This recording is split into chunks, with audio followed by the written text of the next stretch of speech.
We'll guide you through how to deactivate or delete an Instagram account. If you find this useful, then consider subscribing and liking the video. Here we are on Instagram, and for whatever reason you want to go and delete or deactivate your account, we're going to guide you through how this can be done and what they mean. So first of all, deactivate your account is essentially temporarily removing your account from Instagram. It's not going to go and appear on there, but you can go and reactivate it at any point you want and it'll go and be back, and all your media will be as well and all your data. Whereas deleting is permanent. When you go and delete your account, everything will be permanently deleted and you'll not be able to go and get it back. So what you need to do is head to your Instagram profile, press your profile icon in the bottom right. Go to the top right and press the three lines, and this will open up settings and activity, and you want to go and press account center at the top. Then you want to go down, go and find personal details in account settings like so. Then you can go down and you can find account ownership and control.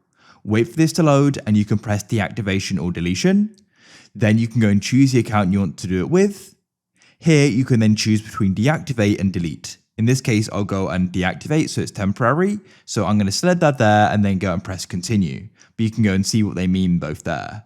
You can then go and see what's going to go and happen, read it through. If you're sure, press continue. Enter your password to confirm the decision and press continue. You can go and give a reason and press continue at the bottom. Then if you're sure, you can confirm the decision by pressing deactivate account.